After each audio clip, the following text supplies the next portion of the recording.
간략하게 한번 각 강의 중심으로 간략하게 한번 터치하는 정도로 한번 얘기해 보겠습니다. 뭐 제가 그걸 다 이해한다기보다는 제가 이제 받은 느낌 정도로 생각하시고 들어주시면 될 것 같아요.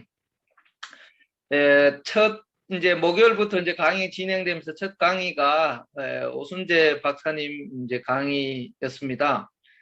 강의는 뭐 워낙 이제 옛날부터 이제 많이 들어 왔는데요. 지금 이제 가장 이 역사계에서 이슈가 되고 있는 게 남원시하고 이 합천에 이 가야사를 유네스코에 지금 등록한다고 해서 하는 것이 우리 국민이 다 반기면서 즐거워해야 될 일인데 불구하고 일본석이 있는 지명으로 유네스코에 등록한다고 하는 것 때문에 이제 문제가 되어 가지고 우리 대한사랑에서 이제 그 부분을 많이 지적하면서 남원 지역에 있는 그 시민들이 들고 일어나서 참 오랜 기간 많이 현장 투쟁을 통해서 사실 이제 최근에 그 남원 시장님을 통해서 이제 일본석에 있는 지명인 김은우로는 남원 지역 가야 유적을 유네스코에 등록하지 않겠다 이제 다짐을 받아내는 성과도 있었습니다. 하지만 아직도 이 식민사학자들은 우리나라의 그 문화재청을 참 억압해서 지자체장들과 더불어 해서 임나 일본 부서를 뿌리 내리기 위해서 참 매국적인 행동을 아직도 서슴없이 하고 있는 상황인데 거기에 대해서 진정 임나 일본 부설이 어떻게 잘못됐는지 실제 가야 역사는 어떤 것인지를 이렇게 밝혀주는 일반인들도 좀 쉽게 접근할 수 있는 그런 내용이 아니었나 싶습니다. 조만간 저희 이 세미나에서도 이 부분을 이제 또 강사님 초대해서 현재 일어나고 있는 이 가야사 왜곡의 문제의 핵심은 뭔지 들어보는 시간을 가지려고 하겠습니다. 두 번째 강사로 오신 분은 이제 동아일보 기자이시고 또 정치학 박사이시던데 이종훈 우리 기자님이 직접 역사 관련해서 현지 답사를 여러 차례 하시면서 취재한 내용을 바탕으로 역사를 강의하셨는데 일반 역사 전공자들과 좀 다르게 바라보는 거예요. 정치사를 바탕으로 바라보는 게 우리의 시각을 조금 틔워준다는 그런 생각을 들었습니다. 어떤 역사의 기록이나 유물만으로 이렇게 해석하기에는 해석이 잘 안 되는 부분들을 정치적인 그때 시대 배경을 잘 알고 이해를 하면 입체적으로 이렇게 바라볼 수 있다라는 그런 시각을 제시해 주셔가지고 우리 어떤 역사를 바라보는 안목을 좀 넓힐 수 있는 시간이 아니었나 이런 생각을 해봤습니다. 그리고 또 많은 분들이 이제 충격을 받은 내용이 그 다음에 위화도는 가짜다. 이 지금 이 조선의 출발점이 위화도 해군을 통해서 이루어졌는데 거기에 지금 역사 사서에 지금 기록된 내용이 어떻게 왜곡되어 있는지 그 역사적 배경을 함께 이제 설명해 줌으로써 우리 지금 강단 사학과 민족 사학이 지금 많이 논쟁을 하고 있는 국경선 문제에 대해서 분명하게 이제 그 선을 제시할 수 있는 그런 내용들을 역사 답사를 통해 가지고 그 문헌에 기록된 내용들이 왜 이렇게 잘못됐는지를 또 밝혀주셔 가지고 또 많은 분들에게 함께 공감이 되는 시간이 아니었나 이런 생각을 해봤습니다. 그 다음에 복기대 교수님들은 강의는 우리 대한사랑 뭐 회원들은 이제 많이 강의를 들었다고 생각합니다.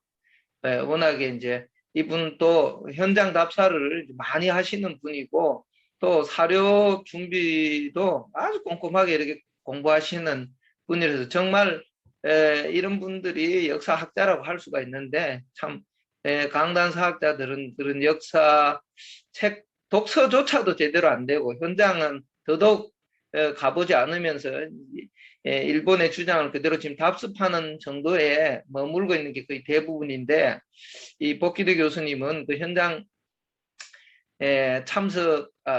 참관을 통해 가지고 이제 강단사학 식민사학자들이 흔히 하는 말로 고조선에 관련된 자료가 없다, 유물이 부족하다, 이렇게 그냥 억지로 우겨가면서 우리 역사를 지금 뿌리를 뽑고 숨기려고 하는 그러한 내용들을 직접 답사하면서 그걸 꼼꼼히 살펴보고 그것을 증명할 수 있는 유적들을 이번 그 강의에서도 몇백 개가 된다, 이런 말씀을 해주셨어요. 그래서 야, 참 이런 내용들이 우리 국민들이 알지 못하니까 강단사학에 있는 강사들이 방송이나 언론을 통해서 그냥 아예 대놓고 그냥 거짓말을 하거든요. 우리 고조선의 역사를 증명할 기록이나 뭐 유적들이 거의 없다, 이런 식으로. 참 너무너무 이렇게 그 불이한 그런 것에 대한 정확한 자료 제시를 할 수 있는 그런 연구 발표가 아니었나, 이런 생각을 해봤습니다. 그 다음 이제 금요일 강의는 이제 양재학 박사님의 당군 왕검의 국가통치 홍범 사상 강의를 하셨는데요.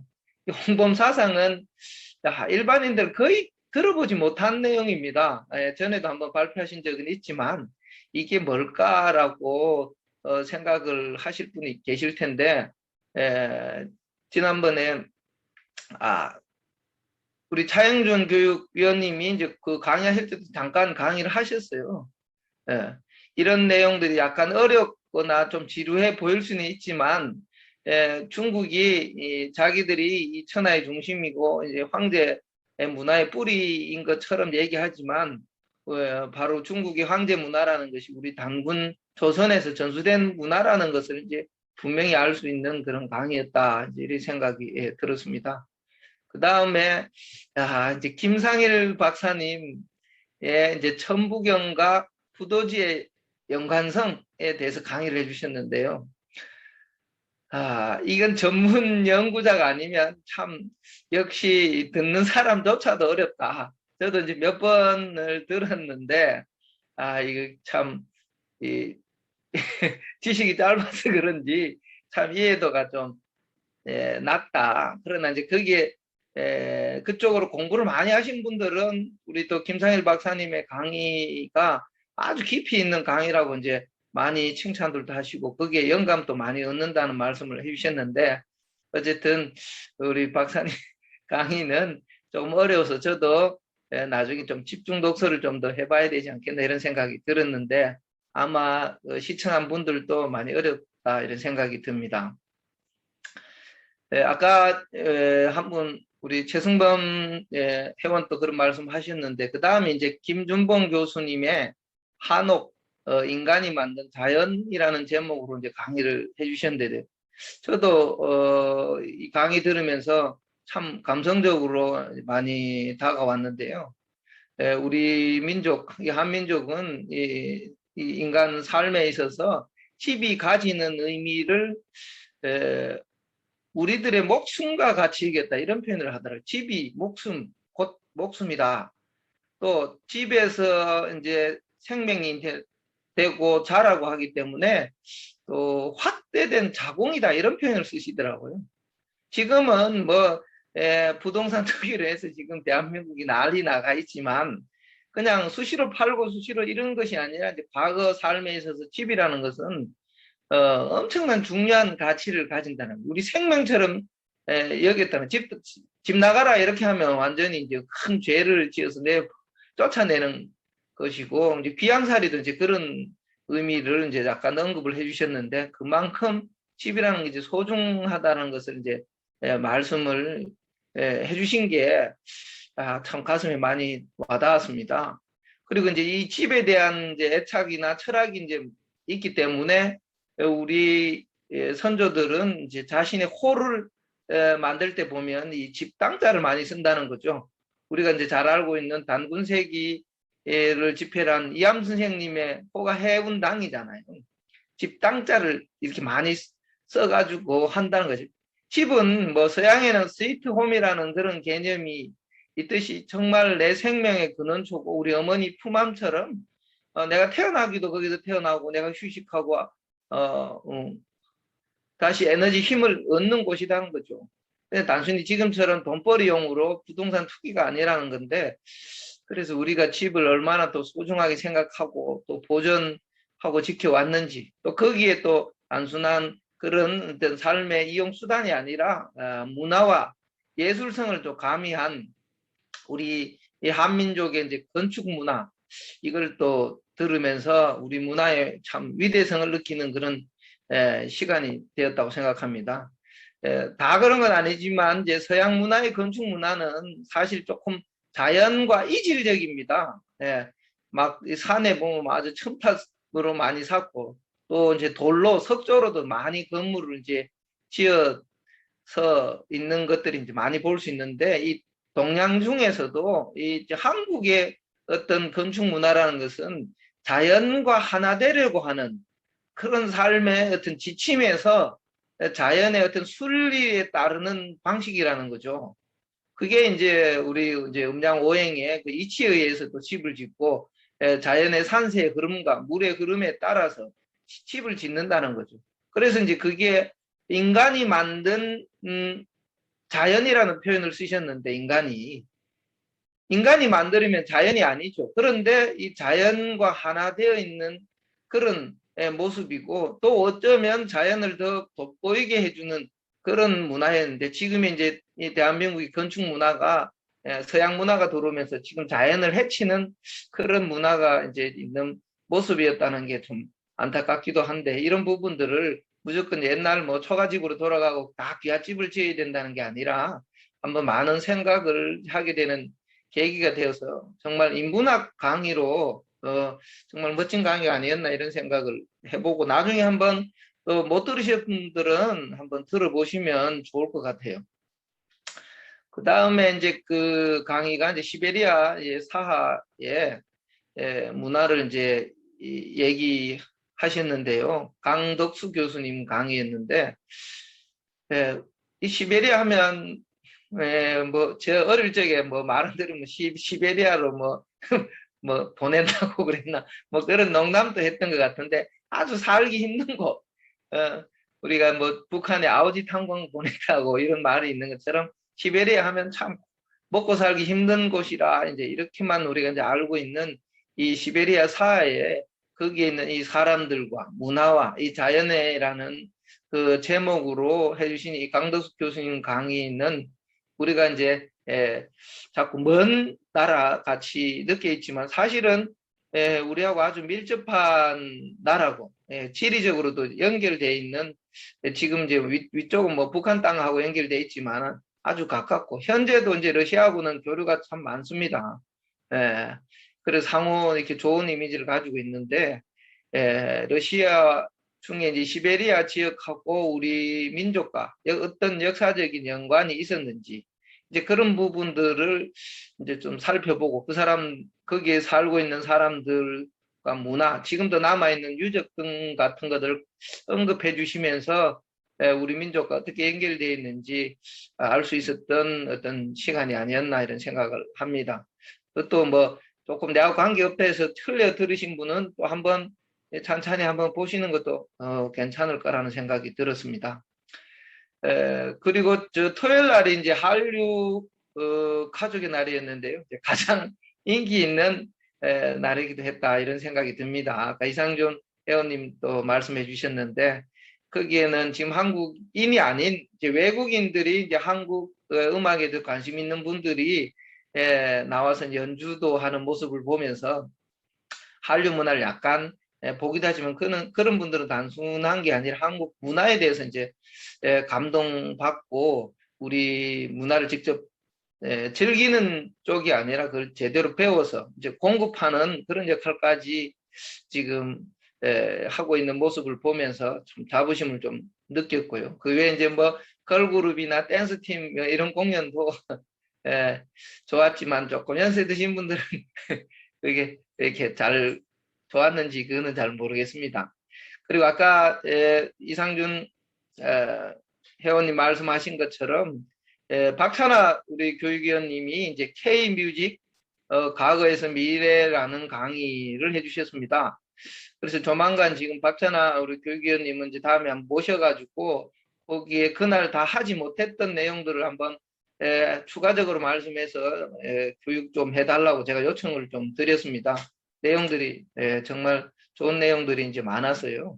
그래서 지금의 한류가 어디서 한류 음악이 어디서 시작되었고 지금 현재는 어디까지 왔는지 현재 현주소와 또 앞으로 어떻게 방향성을 가지게 될 건가 한류 문화의 어떤 미래를 내다볼 수 있는 시간이었다 이렇게 생각이 들었습니다. 그리고 저 개인적으로도 참 좋았던 강의고 또 주변 분들한테 들었는데 이제 가장 또 흥미진진하고 했던 강의 집중도가 좀 높았던 강의가 김용호 교육위원님이 강의한 태극기와 이제 신라 황금 왕관에 대한 강의였다고 생각을 합니다. 그분이 아주 차분하면서 아주 이렇게 강의를 사람들에게 이렇게 매력 있게 쭉 빨려들게 이제 강의를 하지 않았나 싶고 또 우리 국민들이 이제 우리 문화에 대해서 사실 아주 근본적인 건데 나라의 국기에 대해서라든지 우리나라가 특히 이제 신라 같은 경우는 황금의 나라라고 할 수 있고 조선 자체가 황금의 나라인데 우리 국민들은 그런 걸 잘 아시는 분도 드뭅니다. 사실은 우리나라가 황금의 나라라고 이렇게 생각하시는 분들도 많은데 실제 우리나라에 엄청나게 많은 황금 금광이 많이 있습니다. 그것 가지고도 이제 뭐 발표하시는 분 제가 강의도 들은 적도 있는데 이 신라 이제 황금 왕관 전 세계 이제 금관이 뭐 10개인가 있는데 그중에 우리나라 6개인가 뭐 8개인가 있잖아요. 그것처럼 이런 우리가 잘 몰랐던 우리 문화에 대해서 이제 알아보게 해주셔가지고 또 그걸 시청하시는 분들이 참 우리 문화에 대한 자부와 긍지를 가지는 시간이 아니었나 이런 생각을 해봤습니다. 그 다음에 이제 강의가 이제 오동석 교육위원님인데 저희들 이제 강의도 한번 해주셨는데 방대한 자료를 뭐 빠르게 진행하시다 보니까 그때 조금 이해도가 이게 왜 이게 뭘 의미하는지 조금 이해도가 부족하셨을 수도 있습니다. 지난번에 이제 도깨비 문화에 대해서 강의할 때. 그런데 이제 다른 역사적인 배경을 조금 더 알고 나면 이제 그런 내용들이 왜 중요한지도 좀 깨닫는 시간이 될 수 있는데 이번에는 원방각의 도시 서울이라는 제목으로 강의를 해주셨어요. 뭐 아주 먼 시골에 살더라도 우리 국민이면 한 번씩은 다 서울 이제 가봤지만 우리 나라의 도시 수도 서울이 어떻게 이제 설계되고 건축되었는지를 자세히 좀 알 수 있는 시간이었다고 생각합니다. 그래서 우리나라 이제 아까 그 한옥에 대해서도 얘기 나왔지만 이 건축 철학이 이제 거기에 담겨 있는 것을 알 수가 있고 우리 오동석 교육위원이자 우리 작가님은 뭐 외국에 해외 유명한 관광지를 뭐 100회 이상 뭐 갔다고 말씀도 하셨는데 가장 사실은 아름답기도 하고 참 의미 깊은 도시가 서울이다 이런 말씀을 하셔서 나중에 참 기회 되면 조금 더 많은 시간을 할애해서 한번 서울에 대해서 배워보는 것도 좋다고 생각하는데 그날도 이 서울 도시에 대한 숨겨진 의미에 대해서 배울 수 있고 또 최근에 유행하고 있는 오징어 게임 원방각이 담고 있는 의미를 간략하게 아마 좀 알 수 있는 시간이 되었다 이런 생각이 듭니다. 그리고 이제 임마누엘 페스트라이시 교수님 홍익인간과 선비정신에 대한 강의였는데요. 우리나라에 지금도 매년 한 5,000명 정도가 귀화를 하고 있습니다. 이런 거 들어보셨어요? 전 세계에 유일한 나라입니다. 우리나라에. 그렇게 많았습니까? 네. 놀랍니다. 이제 돈을 벌기 위해 이제 스포츠 선수가 기여하는 경우도 좀 있고요. 예. 그 다음에 이제 뭐 중국 같은 데서도 이제 우리나라 들어와서 기여하는 사람들도 많습니다. 중국에 살기 힘든데 이제 중국에서 조금만 살만하면 이제 한국으로 들어오는 사람들이 엄청 많아요. 근데 그거와 더불어 이제 많이 들어오시는 분들이 바로 이제 그런 우리나라 한국의 문화의 매료돼서 귀화하는 사람들입니다. 예. 그 대표 중에 이제 두 분이 이제 우리에게 이제 강의를 하신 일본인으로 태어났지만 내 육신의 생명은 일본에서 태어났지만 나에게 영적 생명을 준 나라라고 이렇게 얘기하신 호사카 유지 교수님이 이제 또 대표적으로 우리 문화에 대해서 이제 감동받고 일본의 그 불이함을 붕괴하고 거기에 대한 이제 강의도 많이 하시고 있는 분이라면 또 이마니엘 교수도 그런 분 중에 한 분이라는 거죠. 그래서 지금 그분 또 이제 한국 이름으로 바꿔서 이만열이라고 이름을 바꾸셨는데 저도 이제 그분의 책 두 권을 사봤는데 또 요번에 며칠 전에 한 권 더 샀습니다. 예. 한국인만 모르는 한국의 보물이라는 책을 샀는데요. 정말 외국인의 시각에서 우리가 알지 못하는 보물이 어떤 것일까? 그거는 뭐 물질적인 보물도 있지만 특히 이분은 이제 정신적인 보물, 또 홍익인간에 대해서도 많이 강조하시는 분이기도 하지만 예, 여기서도 이제 그런 내용들을 이제 강의해 주셨다는 겁니다. 예. 그래서 이제 우리 국민들이 오히려 이제 우리 문화에 대해서 잘 모르는데 그럼 국민의 책임이냐? 그게 아니라 이제 나라에서 이거 제대로 우리 국민들에게 우리 역사, 문화, 전통을 제대로 알리는 시간을 이제 많이 가지 않고 한편으로는 한류 문화 때문에 우리가 지금 해외에 조금 인기는 끌고 있지만 우리 국민들이 제대로 이제 우리 역사 문화의 전통에 대해서 제대로 이제 알고 있지 못하고 더욱이 외국에는 더더욱 우리를 아직도 미개인 수준으로 최근에 지금 뭐 영화 몇 편을 통해 가지고 이제 막 세상이 막 들끓고 있습니다만은 사실은 역사 지금 전 세계 교과서에 기록돼 있고 학자들이 이해하는 대한민국이라는 것은 그냥 중국과 일본에 끼어서 아주 식민지 지배로 개화된 나라 정도로 알고 있는 이런 수준인데 이게 이제 국가에서 제대로 세계에 알리지 못해서 지금 그렇다라는 겁니다. 이런 부분들을 그분이 또 강조를 이제 많이 해주셨고 그날 강의에서 그런 말씀을 해주셨거든요. 그 나라의 문화가 없으면 나라가 없는 것과도 같다. 이 말씀을 해주시는데 문화가 없다는 것은 그 어떤 영토를 가지고 있고 국민만 있다고 그 나라가 아니다. 그 나라의 문화가 그렇게 중요하다. 그래서 이 우리가 지금 대한사랑에서 하는 것도 뭐 역사적 사실을 전달하는 것이 아니라 역사 문화 정신을 지금 전달하려고 하는 거 아니겠습니까? 그처럼 독립운동에서도 가장 중요한 것이 몇 년도 무슨 누가 통치했다는 것이 아니라 그 통치 정신 그런 것들을 이제 강조했기 때문에 우리가 이제 그 어려운 상황 속에서도 독립운동에 힘쓸 수 있지 않았나 생각하는데 이분이 이만열 교수님이 외국인 학자 입장에서 바라보는 우리 민족의 위대성을 이제 말씀해 주시고 우리가 조금 더 우리 스스로의 자부심을 좀 가지고 또 적극적으로 알려고 하는 삶을 살아야 되겠다는 이런 생각을 해보는 시간이 아닌가 싶습니다. 그리고 이제 마지막 날이 이제 천부경 날이었습니다. 아까 전에 우리 한정순 우리 총무님께서 이제 개인적으로 이날 강의가 너무 깨달음을 주는 강의가 아니었나 이런 말씀을 해주셨는데 저희들 뭐 회원님들이야 사실은 환단고기 책도 읽고 여러 강의를 많이 들어서 이제 천부경에 대한 기본 이해가 있기 때문에 거기서 조금 더 한 발 더 나아간 그 윤창열 교수님 뭐 강의 같은 것도 좋고 거기에 여러분들이 또 다양하게 해석되는 부분들이 야, 참 이 천부경에 담긴 그 깊이가 얼마나 참 위대한 것인지 깨우침의 시간은 되었다 이런 생각을 드는데 근데 또 일반인들 얘기 들어보면 무슨 얘기인지 모르겠다. 많이 또 어려웠다고 얘기하는 겁니다. 그게 이제 숙제가 있는 것 같아요.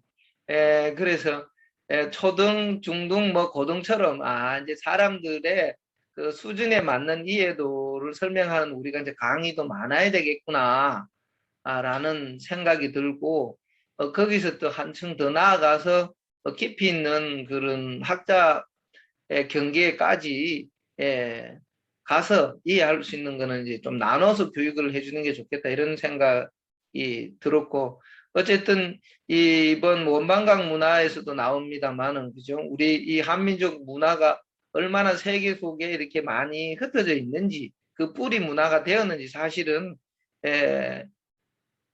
세상 사람들 모릅니다. 저희들 유일하게 대한사랑에서 그거를 지금 뭐 강조를 하고 있는데 그런 만큼 우리 국민들도 이 천부경 문화에 대해서 천부경의 기본 뜻 정도는 뭐 81자밖에 안 되니까 그 정도는 기본 암기하고 그거를 얘기할 수 있는 이제 누구든지 외국인들에게 이렇게 얘기할 수 있는 그 홍보대사가 돼야 되지 않나 이런 그런 시간대가 되었다. 이런 생각을 해봤습니다.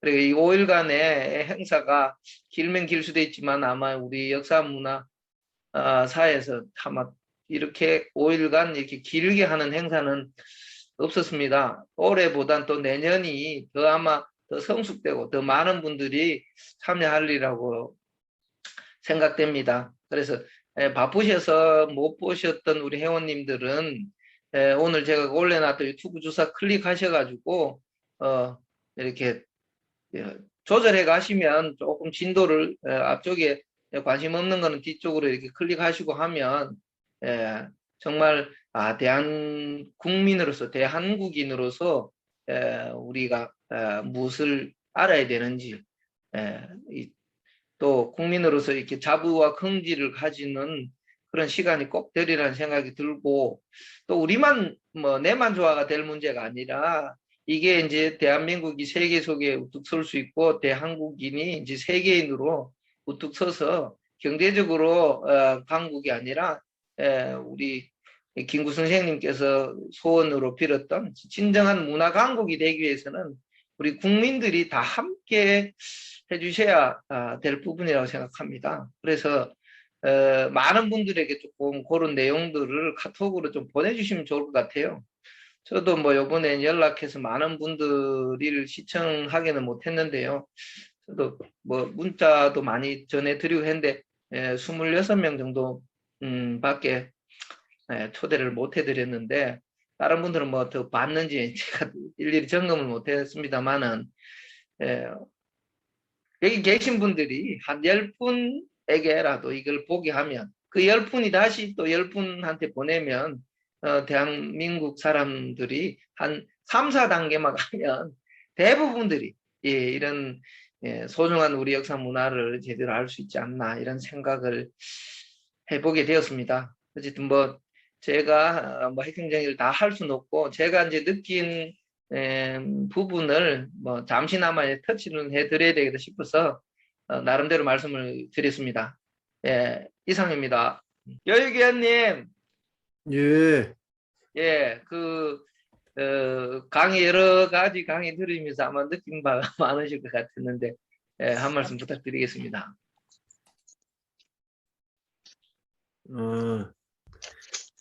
그래서 이번에는 굉장히 오랫동안 준비해왔던 분들이 나와가지고 강의를 해주셨는데, 다 내용이 정말 좋았고, 야, 이런 제야에 이런 고수들이 있었구나 하는 느낌을 다시 한번 받았거든요. 근데 이제 저는 이제 다 좋았는데, 제가 제일 다 듣지를 못해가지고, 직장이 있어가지고 다 듣질 못했는데, 그중에 이제 하나를 들은 게 뭐냐면 이제 사하공화국에 관해서 강덕수 교수님인가요? 이제 그분이 이게 본인도 원하지 않게 우연찮게 이제 러시아하고 이제 연결이 돼서 그쪽을 사하공화국에 가서 이제 수교할 수 있을 정도로 이렇게 만들어 놓으셨는데 그분 이제 거기서 그치질 않고 언어학자니까 이제 언어를 공부를 했잖아요. 거기서. 사공화국의 예벤키나 뭐 그쪽에 이제 소수 민족들을 그 언어를 공부하면서 이 한민족의 고대 언어랑 너무 연관이 돼 있다라는 거를 이제 이분이 이제 안 거잖아요. 그래서 이 사하공화국이 위치상으로 보면 환국 시대에 추정하기로는 이제 선비 쪽 선비 쪽으로 이제 추정을 하거든요. 이 선비국 쪽인데 이제 12황국에서도 선비국이 가장 그 중심 센터가 됐다고 이제 알 수가 있는데 그쪽이 이제 그 사하공화국이라는 것이죠. 거기에 보니까 그분이 이제 막 돌아다니면서 많이 그 문명이나 뭐 이런 것들을 이제 수집을 했는데 거기에 보니까 오랑캐 어원이 우랑카이였다. 음. 거기 이제 사하국의 에벤키족인가요? 그쪽 말에 네. 우랑카이가 있다는 거예요. 우랑카이. 우랑카이가 용감한 자, 용감한 사나이, 뭐 이런 뜻인데 그게 이제 오랑캐로 이제 슥 변화해 가지고 이제 남을 비하하는 그런 언어로 이제 바뀌었다는 그런 얘기도 하고 그걸 보니까 또 맷돌 사진을 찍어놨는데 우리 맷돌하고 완전 똑같아요. 우리 저기 그 미국 수미소년 연구진들 그 박물관에 가보면은 우리 집신 있고 절구 있고 뭐 이런 거하고 똑같이 사하공화국에도 우리하고 똑같은 것들이 거기 있더라는 거죠. 근데 더 놀라운 거는 어떤 마을에 가서 그 마을 사람들의 사진을 쭉 이렇게 모아놓은 벽에다 붙여놓은 걸 딱 봤는데 너무 신기해서 이걸 사진을 찍어냈대잖아요. 근데 그 찍어놓은 걸 이렇게 보면 이거 한국 사람이에요, 전부 다. 그러니까 러시아가 우리가 생각하는 이제 하얀 백인들이 있는 러시아로만 보통 생각을 하는데 실제로 하얀 백인들은 저쪽 유럽 쪽에 있는 쪽에 많이 살고 우리처럼 황인족들이 이 시베리아, 이게 동쪽 시베리아 쪽에 많이 이제 거주를 하거든요. 그러니까 거기서 조금만 밑으로 내려오면 그 뭐였죠? 예, 저기 북해 뭐예요? 저기 바이카로도 거기서 조금만 내려가면 있고 거기에 이제 그 퉁구스족도 있잖아요. 퉁구스족. 근데 정말 또 신비로운 게 뭐냐면 우리 삼성기 전 학원에 보면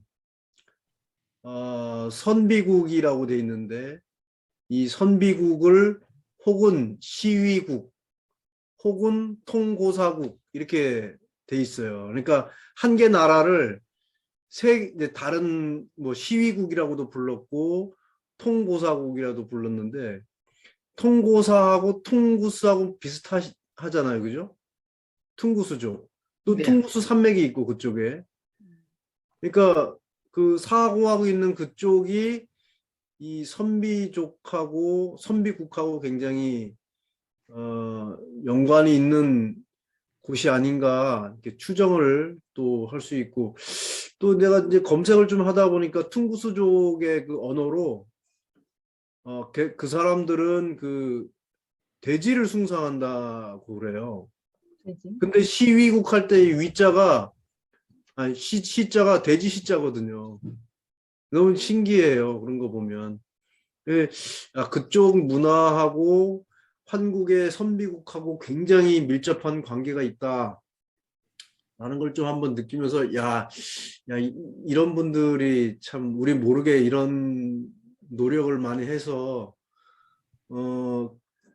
지금 우리에게 그런 것들이 전해지고 있구나 하는 생각에 참 굉장히 감회가 깊고 그런 또 이제 그분들이 이제 거기에 어르신들이 돌아가시기 전에 언어를 하나라도 더 습득하려고 막 노력을 해서 뭐 예ben키족하고 뭐 무슨 족하고 뭐 여러 군데 지금 몇 군데를 언어를 지금 계속 수집하고 있다 그러더라고요. 아직까지도 노력하고 있는데 결국은 그런 작업들이 역사를 밝히는데 아주 그 중요한 데이터가 되지 않을까 그런 생각을 해봤습니다. 그래서 좀 저는 이제 선비국과 사하공화국에 대해서 아주 굉장히 관심 있게 봤던 기억이 있습니다.